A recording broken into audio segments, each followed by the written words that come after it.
Welcome to the DevReady Podcast, where we're helping non-techs build better tech.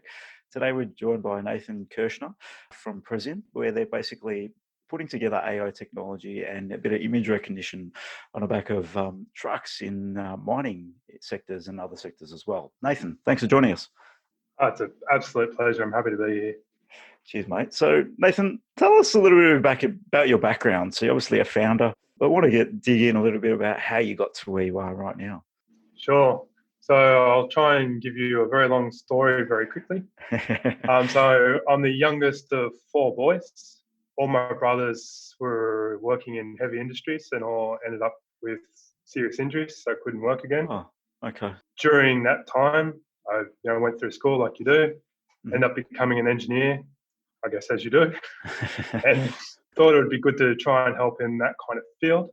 That took me through probably too much university. So I did engineering to start with at UNSW, then did a PhD in engineering, and then some Bachelor of Science, and then some more kind of engineering, and way too long at school.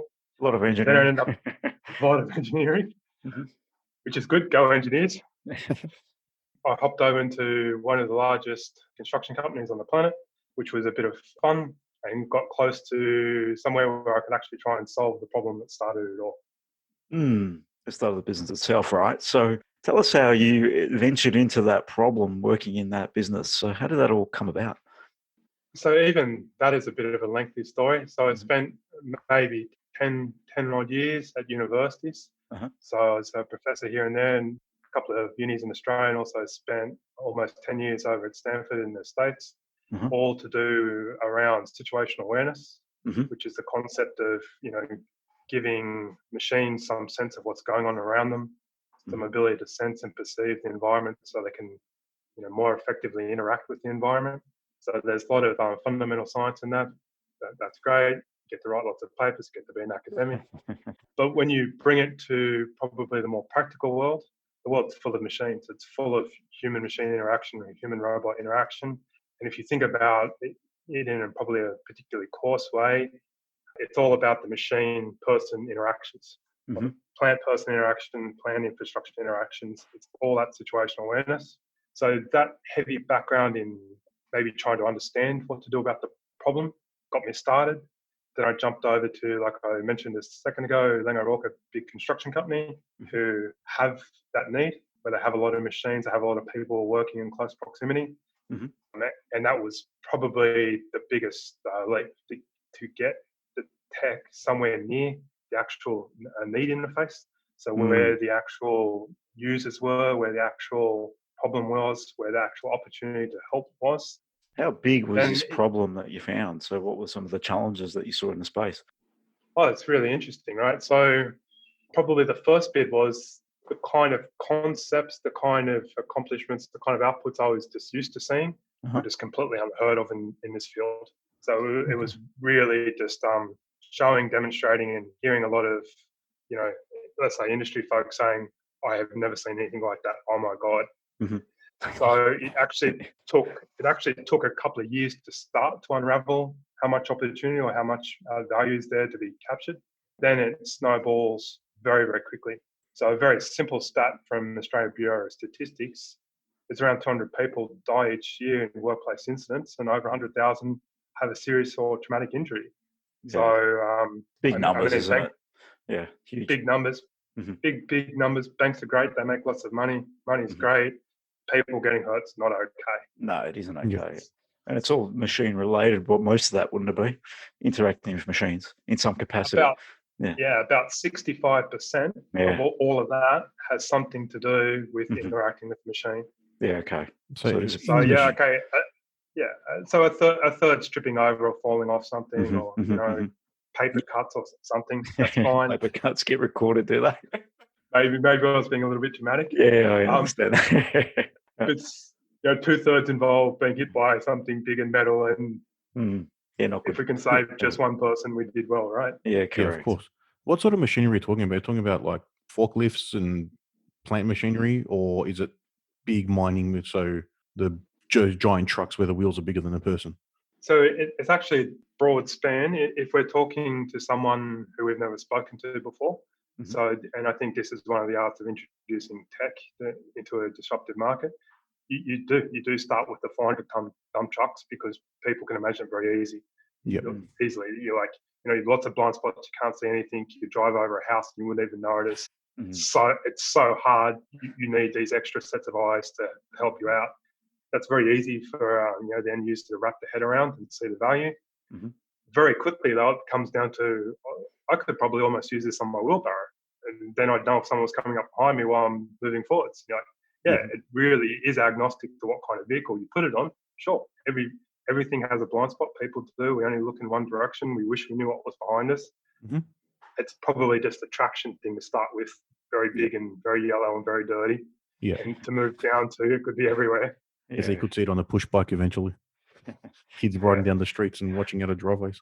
That's it. Or there's quite a big thing actually in roads, transports and logistics of people on push bikes trying to cut past trucks that are turning. And there's signs everywhere and people are worried about everywhere, and it's very easy to lose sight of each other or not see it coming. So that's a very, very simple one on the side of a truck or on the push bike or something, just letting everyone each other know something's there. I was mentioning it to Andrew the other day. It's very similar to the wing mirror, the LED on your wing mirror that just says someone's in your blind spot. So absolutely, definitely. Yeah, so just having an indication of, like you said, situational awareness, something approaching you to then bring that knowledge to it so you can make the right decision about what you're moving forward or stopping or what you should be doing at any point in time then. Exactly. It's a simple nudge, like something's there, mate, have a second look.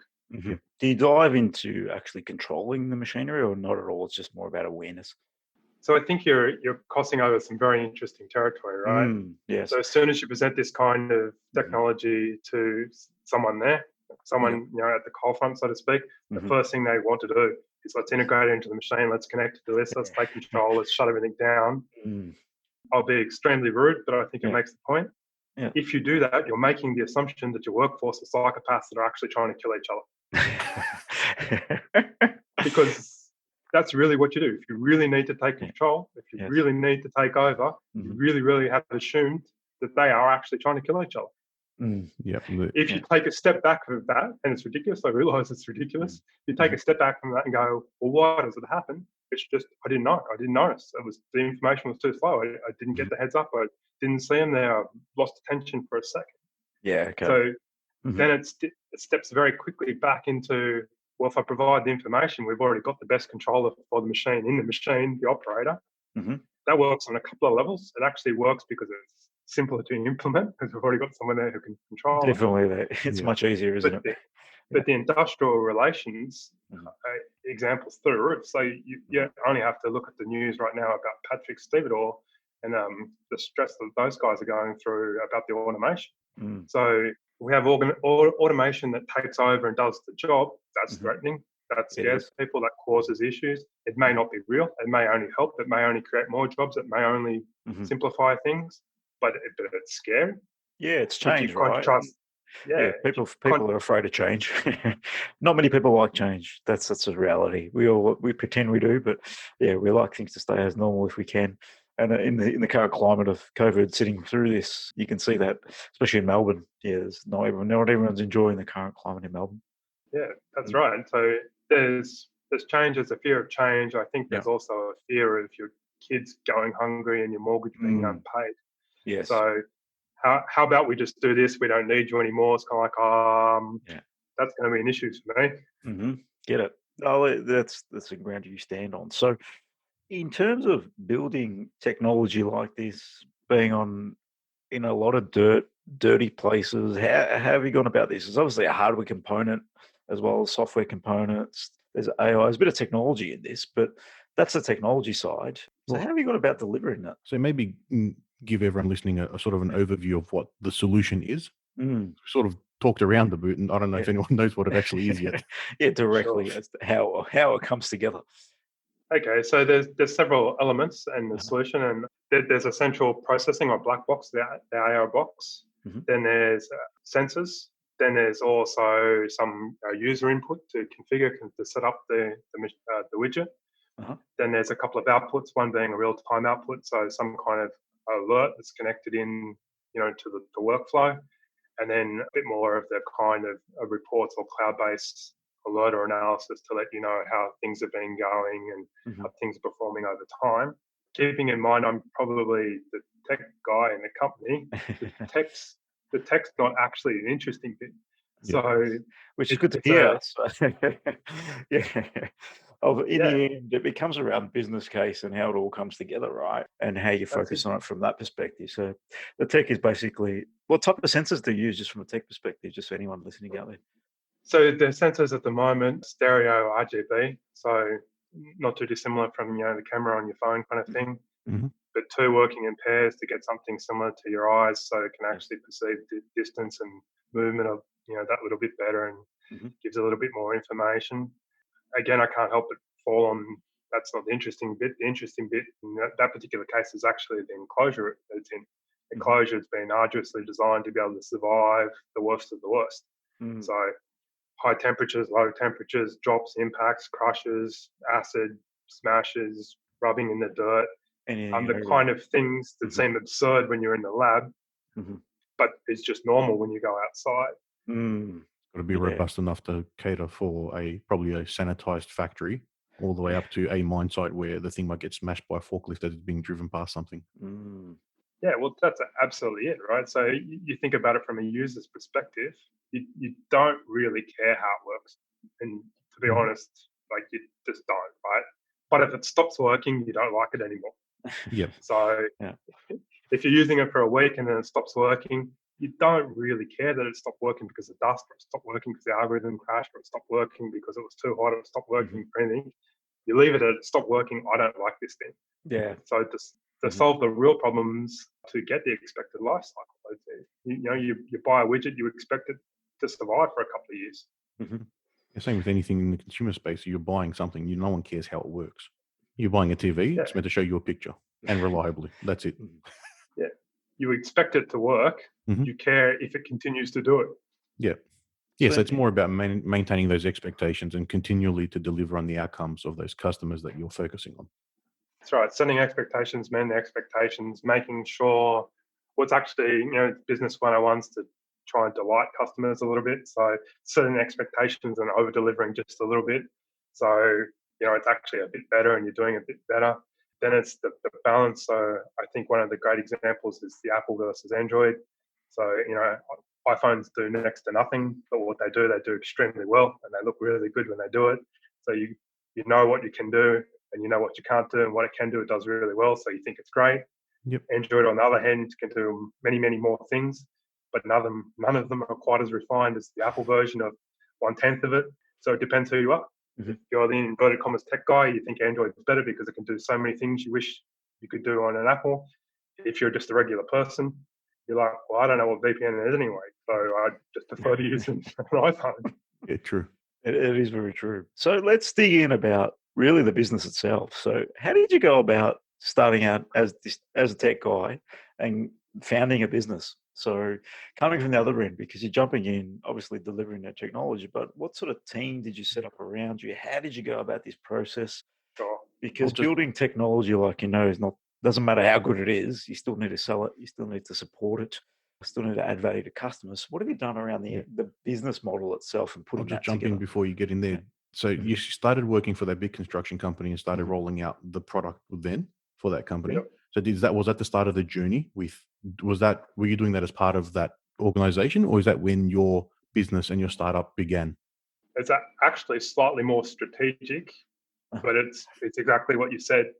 So some upfront analysis with the whole trinity of the business technology and users. You need to balance all three to make a viable endeavor. So that started in very early days. It became obvious that it needed to be usable and it needed to be actually fulfilling a business need or business adoptable.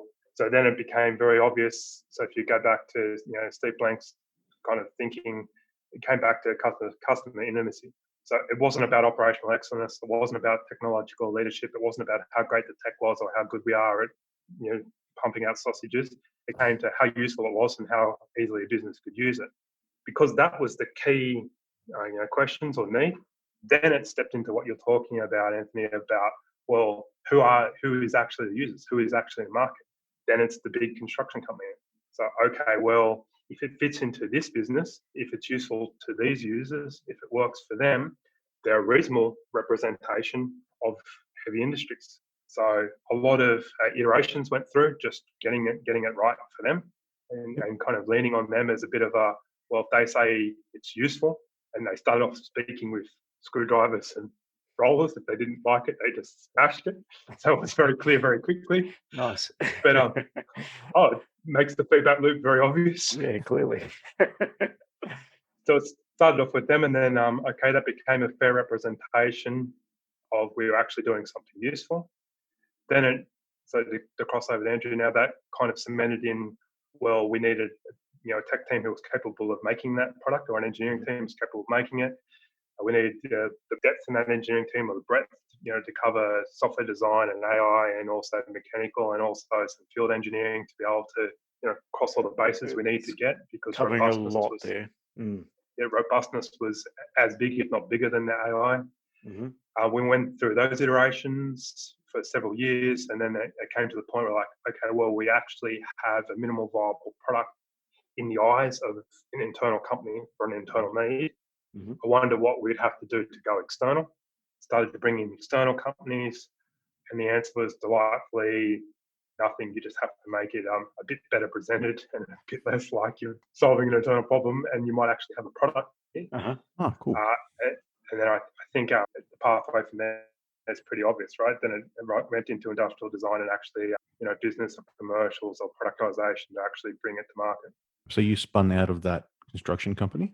That's correct, yeah. So it came out of Lang O'Rourke about 6 or 9 months ago. So I think officially Q1 this year, 2020. Yep. And Lang O'Rourke retained a minority share. And it was really the whole, and hats off to them, it was really the whole Lang O'Rourke doesn't compete on safety. And this is something that would be make the world a better place. It's great for the industry. It's great for the community. We've got to do what's right to get it out there. And it's, to be completely frank and honest, it's very unusual for a company to say it makes most sense for us to step out of the way and make the world a better place. Mm-hmm. Yeah. Yeah, no, that's a good stand to come from. That sort of startup journey is a bit different to what we normally have with guests on the podcast, where they have an idea, they're working for an organization, and they try and do it on their own on the side and try not to bring it into the organization, because they have fear that they'll either take it or ignore it. There's no in between like that you've got, where they commercialize the product with you effectively. Yeah, so I completely understand. And so maybe what helped me is I spent, like I said before, about 8 years in Silicon Valley, just spending way too much time around startups and entrepreneurs. Mm-hmm. And I have seen way too close both vaporware and a solution looking for a problem. So it's very common. Plenty of them out there, mate. Yes. There is. Mm-hmm. But something I picked up there was just the resilience. So I sounded and felt almost like a broken record, just saying over and over, like, yes, it would be great to have the whole pie, but the options are a small piece of a very big pie or nothing. Mm-hmm. So it is a change in thinking. It is a bit different. The reality is there's different business trajectories, right? The large companies cannot do this. So they actually cannot borrow the idea off you and do it themselves, because it's not core business. It doesn't work like that. It doesn't make sense. Yeah. So I completely understand being afraid that it's going to get taken away from you and someone else just does it. But the reality is you can't do it yourself anyway. So it maybe makes more sense to do it in partnership or be open about it. All of this is caveated with you've got to be in the right kind of environment, because if you're in an environment that supports that, it goes with it, facilitates it, you've got a good chance. If you're in an environment that maybe shuts you down, tries to keep you in your place, it's going to be a harder slog. Yeah, of course. Yes, it can take years and get nowhere. We've been a part of one or two of those that just, get caught up in red tape of corporate, and they just dwindle away, because it becomes too hard. So you definitely need buy-in in the organisation if you're going to drive out and productize and spin out a product, and hats off to them for the way it's been done, because it sounds like it's been done for the good of the industry. So I think that's a massive plus. So through your experience, there's some very easy things in there. Sorry, Andrew, sorry to interrupt you. There's some very easy things in there to demonstrate. I think if I was going to say the most successful thing I did during that journey was just to talk to venture capitalists and say, here's the idea, here's the traction, this is what I've achieved. How much do you think this company could be valued at? Mm-hmm. And pretty much any number they say, you can go back to the corporate and say, I'm an engineer, we're supposed to save you money. I just made you money. Do you want me to make you some more? I can make you some more. Turns out it wasn't even that hard. Maybe I should keep going this way. I might tell you what you could do to help find someone who knows something about business to come with me, because that would be very, very useful. It changes a lot, and it completely disarms or redirects arguments or discussions when you start to say, look, someone I've never met before who is a financial investor said they'd give me $10 million. I don't know why we're talking about whether this is a good idea or not. It feels like we should just do it. Yep. Yeah, it definitely changes the conversation if you bring any sort of information like that, and you can start introducing a new revenue stream to an organization. Yeah, That's like right. you said there, engineers are seen to save money in an organization. Yep, you're there to build efficiency, not create, and I think that's a massive plus that you've gone out and done that. And being a part of Silicon Valley in that world, you would have obviously learned a bit from there. So what's sort of the key takeaways of being in that environment? So what did you learn from that environment? I think there's a couple, and I can sum them up in probably 3 type little catchphrases. Yeah. So one is it's all about business, technology, and people. Mm-hmm. You can't have just one. You've got to consider all 3. The sweet spots in the middle. The next would be, how good is your absolutely great idea if everyone completely refuses to use it? And I think the answer to that one's pretty obvious. And the last is probably my favorite. There's 100,000 engineers in the world, and we're absolutely definitely 100% right. Unfortunately, there's 7 billion other people who don't care. Yep.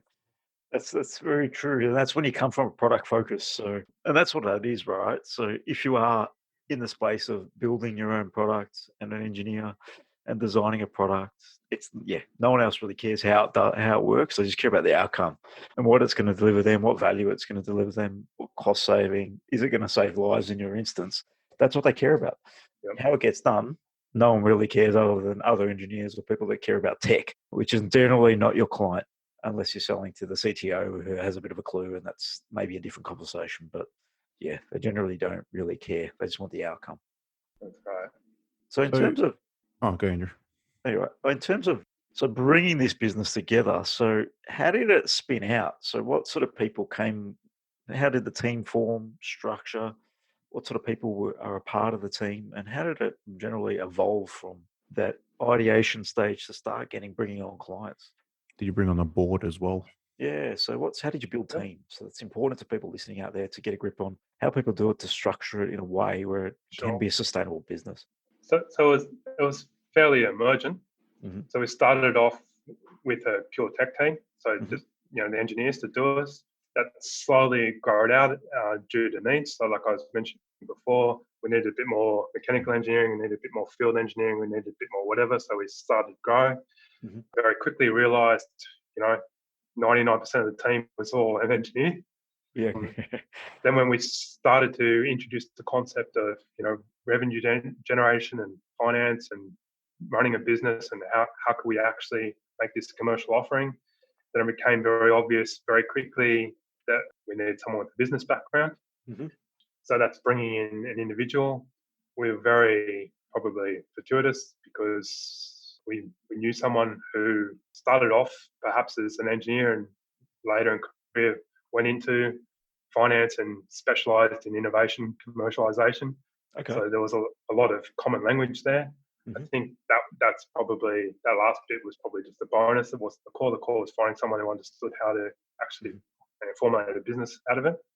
That got us far enough to be able to articulate we had a product, we had traction, and we had some ability to generate revenue out of it, which, to be completely fair, was enough.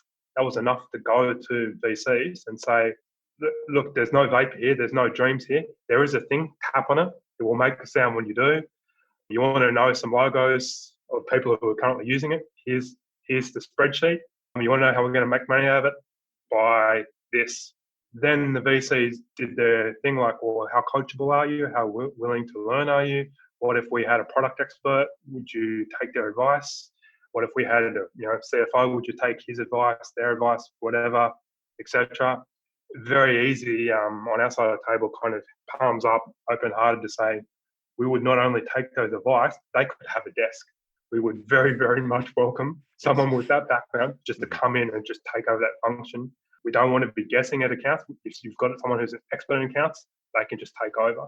That, believe it or not, is actually music to VC's ears, because they want to have some kind of ability to, I don't know, influence or control or maybe assist or boost or direct a company from within. Yeah, they want to make sure you're coachable as a business, right? So because they're going to come in from a really a business perspective, so they want to bring people in that ensure that their money gets spent well and they get a return. That's the reality. And if they can add value, correct. So if they can add value and they see that there's gaps, then they can help fill them. They know the people that could fill them, or they know the roles. They want to know that you're going to listen to that. Absolutely, definitely. They want you to succeed, and they'll do anything they can. And in our case, we made it nice and clean. Like, here are the things we think we should do. Here's 5 of them. We only do 2 of them, and we do them extremely, extremely well. We're very, very aware we need the other 3. Please help. Please help. Yes. And I think when we're all looking at business generally, we don't, like there's the areas, there's the marketing, the sales, the product itself, finances, customer, and that's those key areas. We all need to cover off all of them. And if we do them all well, we have a good business. If we lack in one, it's like the squeaky wheel. So that can be the one that lets us down as a business itself. So it's important to cover them all off. That's true. I would inject the temporal aspect, the timing to that. So if you can demonstrate you've solved a real need, that's enough to buy you the time for the rest of things to happen. So if you, let's be dramatic. If you go into whatever and say, look, my accounting's at Australian accounting standards, look how good I am. And someone else says, but they're all zeros, you haven't actually done anything. Yes. You're not going to succeed. If you go and saying, I've made this widget, and that mate over there who does some job I don't really understand said it saved his life, which sounds like a good thing. Yes. They'll say, well, gee, that's pretty bloody good. And then they'll say, how's your accounting? You say, that I don't do. So lead with product market fit, lead with solving a real problems, fulfilling a real need, lead with the traction, the momentum, demonstrable connection to the market. That buys you the time to be able to bring in or to amp up the other systems. Oh, definitely. If you're generating revenue too, that's another win. So, I mean, you mentioned generating revenue. So as soon as you're talking about generating revenue in a startup, it makes life a lot easier for everyone to look at. And then, if you're still generating just an engineering team, you're doing quite well. So I agree with that. I think that's a good point in terms of that. So it is all about the product itself. Is it solving a real problem? I think you mentioned it a few times today. I think there's a lot of tech out there that's been built just off an idea and never speaking to any users. But it seems like you've gone down a process to work with your company and get an understanding of what the users really need and what they desire and solve a real problem. True, and it's so attractive as a tech guy to just make cool tech and stay in my dark room and be very happy about it. Yeah. but if you have a look at some examples of the outside world, right? So you take the mobile phone example. It is what it is, and no one will leave home without it. And if you're like me, you leave home without it, and you feel naked and turn around and go home. You contrast that to a smartwatch, which is pretty impressive tech, and you leave home without it, and you never wear it again because who cares what they do anyway? Yeah. So it's not about how good the tech is; it's about how useful it is. What do I get out of it? How well do I understand it? When I get used to it, do I ignore it? Do I reject it? Or do I become addicted or dependent on it? Maybe if you go too far down the addicted stream, you end up with other issues. If you get ignored, then the first time someone forgets to carry it with you, it never gets looked at again. If you get rejected, you fail very quickly. Yeah. In terms of some tips that you drive out for people that are in your seat, because there are a lot of non-tech, you're a technical founder that are out there. What tips would you say around, so you've structured out, build a good product, focus on solving a real problem. But in terms of engaging with customers, and I think just how you went about that approach and ensuring that you were solving the right problem, what are some of the things you put in place there? So it's even I find this quite rude, and I'm thinking about it myself. Yeah. So if you want to talk about the tech, if you want to think about the tech, go and do a PhD and talk to them. You've done a few of those, If you didn't you? Probably do one of those. Yes, unfortunately, I have. Yeah. If you're going to talk to customers or real people, what does it do and why does it do that? That's all that matters. How does it work? What's in it? What are you thinking about? How did you pull it together? What kind of whatever does it use? It's rude, but people just find it boring. They switch off. They don't care. They just let go and stop. And you find the right audience. You can talk about it for a year. No worries. I think that's the classic mistake. Definitely, I used to make when I was younger. I'm proud of what I did, so I want to talk about that, which is a mistake. It's really, I go to talk to someone else. What do you want to know? What are you interested in? What means something to you? What's valuable to you? I will connect what I've done to give you what you just said you wanted. All of a sudden, it's like, oh, I as the third person see what value or what usefulness I get out of using that. That's great. I'll take top 5. Thanks. No one cares how it does it.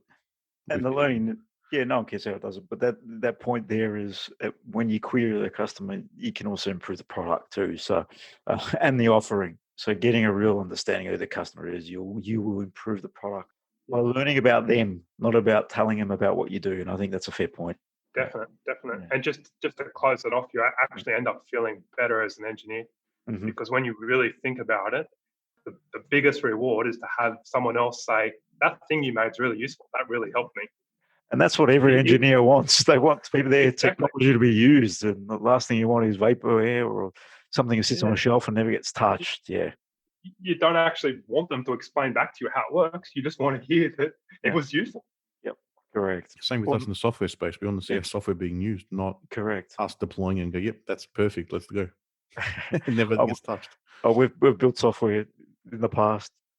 It goes into a corporate, sits there, goes nowhere, and you think, why the hell did we build this thing? So we changed our approach over the years in terms of helping customers understand what their actual users really need rather than just building things. Because sometimes I think a lot of people don't go down the approach of, I don't know what it is, but they get a little bit too close to their ideas and they just build it and then they just show it to the market and here it is, come and buy it or come and use it. And that's a very dangerous approach because in your mind, it might add value, but in everyone else's mind, it might be done completely backwards and rendered useless. So I tend to agree with that. I find that a very externally facing opinion, though. So I agree that it's very real, and that's the underpins your business. On a very personal level, it's defeating. It's defeating to sink so much into something, have so many good ideas, put it all in there, show it to someone else, and then just not get it. Yeah. Just not use it, not get it, not value it, not appreciate it. It's actually defeating. You actually feel bad when you start to realize by doing less, by putting less in, by achieving less, and by making that one thing that little bit clearer, that little bit simpler, a little bit more in tune with what's needed, people respond really, really well to it. You're like, right, well, Dad did always say to be a good engineer, I should be lazy. I guess he was right. Well, that's the point of functionality, right? So when you look at any software, I think the similar rules apply. And when you build an MVP, that might be only 20% of what you imagine. But in the past, I've heard stories about people that design 200 functions, they build 25, 30, and then their product never needs the other 175 because it solves a problem and they were just nice to have. So yeah, when you get carried away and focused on just function after function, things can get a little bit lost on what you're actually trying to do here. You're not trying to build a product, you're trying to solve a problem. And deliver an outcome. Yeah, correct. So Nathan, it's been a real pleasure talking to you. Just want to leave you with this one question. You've obviously been in the space for a little while, building product and now working in quite an interesting industry. If you were to go back to Nathan 20 years ago, that engineer that was designing products, what piece of advice would you give him to maybe speed up your thinking to maybe focus more on that customer and that business itself? So what's some advice you would give out to people that are technical that may want to consider building a product, but get the focus off the product? Yeah, so I think it's all along the lines of don't try so hard, talk some more, fail forwards, fail fast, fail often, and don't let it get to you. If you show someone quickly what you're trying to do, might even be on paper, it might be a sketch, it might be a piece of cardboard. If the answer is yes, keep going that direction, that sounds great, effort well spent. If the answer is I don't want that, effort saved. Yeah, last thing you want is to spend 6 months building a product no one wants. So yeah, the sooner you get in front of users, I think that's the biggest tip. So we find that a wireframe or a sketch can work wonders and save you a lot of heartache and just evolve it through that process. So Nathan, been a pleasure, mate. Really enjoyed having a bit of a chat from an engineer side in terms of spinning out a business and a product from that perspective, because there are a lot of us out there that are in that world and not getting the grip on the business side of things and what it might mean to actually roll out a product that actually adds value to the marketplace. I really appreciate your time. It's been great. Thanks, guys. Yeah, thanks, Nathan. If anyone wants to learn more about yourself, how might they reach you, Nathan? I think the easiest thing to do is probably Google either my name, Nathan Kirchner, or Google Presien. I'm sure you'll find it. If you can't remember either of those things, Google AI vision systems. Hope for the best. Hope for the best. We'll pump it out on LinkedIn and bits and pieces anyway, so we'll share it all out for you, mate. I appreciate your time. Thank you. Thanks, guys.